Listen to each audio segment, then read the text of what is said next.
De manera que nosotros entendemos todas estas agresiones del Departamento de Estados Unidos como el grito desesperado de quienes saben que el mundo está cambiando y no tienen otra forma de relacionarse con esa nueva realidad que no sea el atropello y la prepotencia imperial. Y bueno, vamos a hablar de Venezuela. Como ustedes acaban de ver, este es el canciller o el ministro de Relaciones Exteriores venezolano, el señor Jagua, a las nuevas amenazas de sanciones por parte de Estados Unidos. Le damos la bienvenida al señor Horacio Medina, que es analista político, experto en petróleo, que estuvo muchos años trabajando en PDVSA. Gracias, Horacio. Y Eric de la Fuente, que es analista político internacional, experto en temas de Rusia y sus áreas de influencia, que sabemos que ahora, mientras más se alejan los Estados Unidos de Venezuela, más Venezuela se acerca a Rusia. ¿A quién no le recuerda esa historia a alguien? Cuba hace 50 años. Bueno, entonces vamos. Hemos escuchado de que los Estados Unidos, Marco Rubio, ha liderado el hecho de que el Congreso Federal le va a imponer sanciones a Venezuela. Son dos sanciones básicamente: el quitarle las visas a muchos del anillo gobernante y el congelarle algunas de las cuentas o de los bienes, casas, edificios, carros que tienen en los Estados Unidos.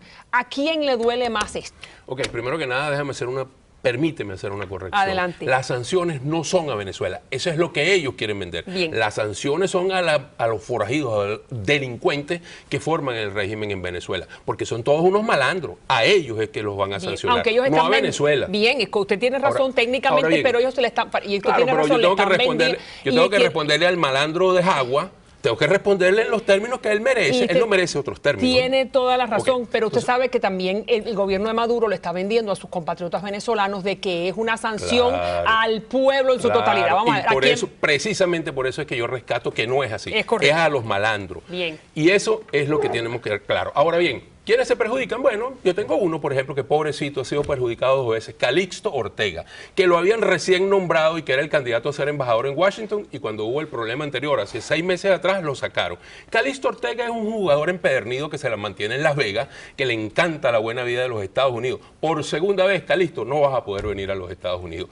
Otro, Luis Bielma Mora, a quien lo hemos visto en el Aventura Mode en algunas oportunidades. Otro, por ejemplo, la juez Belkis Cedeño, yo me imagino que debe estar asustada en Doral, porque yo creo que si la incluyen en la lista, que es cosa interesante, que no sabemos todos los que están incluidos.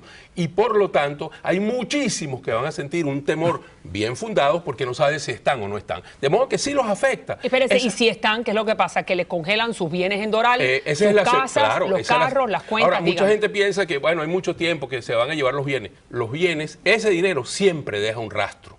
Y si se lo llevan, se va a saber exactamente dónde está.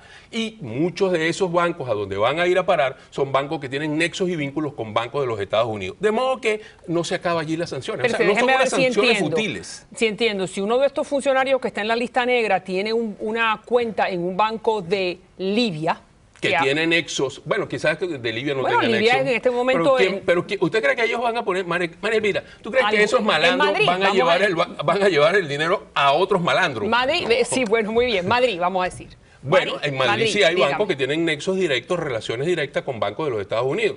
Y eso deja un rastro, siempre deja un rastro. De modo que no está seguro en ninguna parte, a menos que se lo entreguen a Cuba.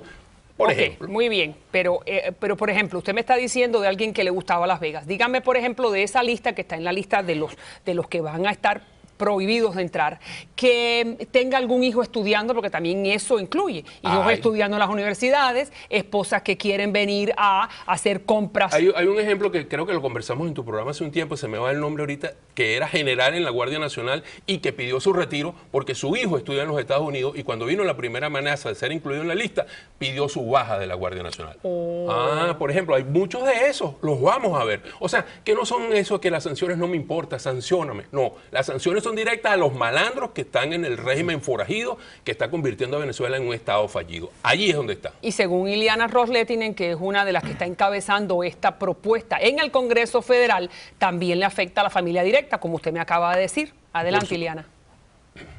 Una cosa es negarle la entrada a los Estados Unidos y negarle las visas, pero la administración no ha hecho nada sobre las cuentas bancarias los bienes de estas personas, no ha congelado los bienes, no ha congelado las cuentas, o sea, no ha tomado acción económica en contra de los violadores. Entonces, por eso le quise dar la oportunidad, a Horacio, para que usted entienda en realidad a dónde es que toca la sanción. Pero también le puede tocar a alguien que no esté necesariamente en el anillo gobernante, sino a un venezolano común y corriente que ya que darle una visa va a ser mucho más difícil y no va a poder venir de vacaciones a Disney World. ¿No es así? Bueno, yo no creo. Yo creo que eso siempre ha sido una política y una discrecionalidad del funcionario que está en el consulado en Venezuela.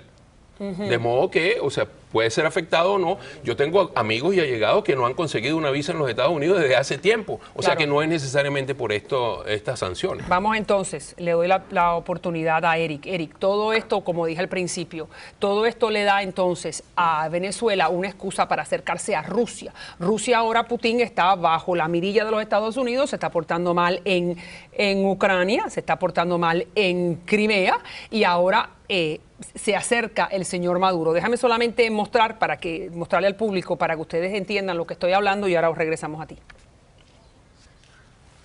Las sanciones afectan a la venta de títulos de bancos estatales rusos en la Unión Europea, al comercio armamentístico entre Rusia y la Unión, a la exportación de alta tecnología, especialmente la destinada al sector petrolero ruso, y a las exportaciones de productos de uso civil en la Unión Europea susceptibles de ser utilizados con fines bélicos. Entonces, estas son las sanciones que le están imponiendo los europeos y los norteamericanos a los rusos, mientras que Maduro se acerca entonces a Putin. Bueno, lo interesante es que tanto en Rusia como en Venezuela el discurso es que tratan de agarrar estas sanciones para elevar su nacionalismo de ciertas partes, de decir, bueno, el imperio, Estados Unidos está acá, pues bueno, nosotros tenemos otras alianzas y por eso vuelven a anunciar inclusive acuerdos que ya se habían acordado, inclusive antes, que se están profundizando, estos que recientemente se acabaron de petróleo. Pero es interesante que la relación Venezuela-Rusia va mucho más allá del petróleo. Y pasa por un hombre. Y pasa por un hombre. Que es este que está en pantalla. Que es Igor Sechin. Bien. ¿Y quién es Igor Sechin? Dime. Bueno, es el presidente de Rosneft, que en principio es la empresa más grande de petróleo de Venezuela. Pero él realmente es el agente principal de Rusia, del Kremlin y de Putin personalmente, mayor para contrabando de armas en América Latina y en el Medio Oriente.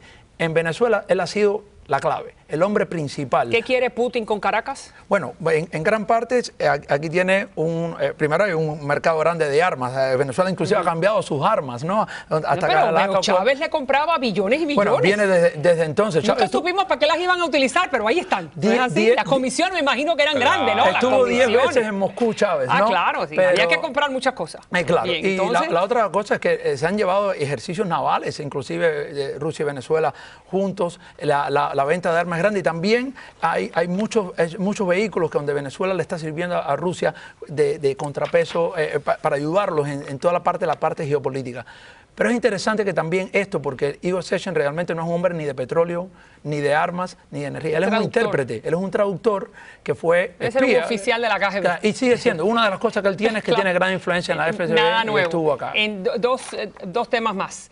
Una pregunta. El hecho entonces de que algunos consideran que estas sanciones, aunque no son al pueblo, pero le dan al señor Maduro una gran espada de decir, pobrecito yo, que en realidad lo benefician más de lo que lo perjudican. ¿Está de acuerdo usted? Sí, por supuesto. En ese sentido, sí. Por eso es que yo creo que hay que rescatar y ser mucho más claro y mucho más directo. Las sanciones son contra aquellos que han violado los derechos humanos, que son narcotraficantes y que están involucrados en lavado de dinero. Pero según Data Analysis, el 44% de sus compatriotas considera de que estas sanciones son para provocar un golpe de Estado. Casi el 50% de hay que tomar en cuenta que en el mundo de hoy las comunicaciones son muy importantes. Y en ambos de estos estados, el Estado tiene un rol muy importante en los medios de comunicación, por lo cual usan estas sanciones para emitir su propio mensaje, especialmente en sociedades. Pero si no lo sancionan, ganan. ¿Por qué? Porque yo hago lo que me da la gana y nadie me sanciona. Si lo sancionan, ganan también. Porque entonces me están acosando. Y todo por la bendición y felices chinos y rusos, porque en el mar de corrupción están como pez en el agua. Muchas gracias a los dos y que Dios bendiga a Venezuela. Vamos a ver qué ocurre. Cuando regresemos vamos a hablar de un caso de un padrastro agrediendo sexualmente a una niña por años y la madre lo sabía. ¿Cómo es eso? Ya regreso con ese caso. Y también al regresar tengo una entrevista exclusiva con Lilo Vilaplana, uno de los grandes cineastas cubanos, creador de este cortometraje, La muerte del gato. Ya regreso.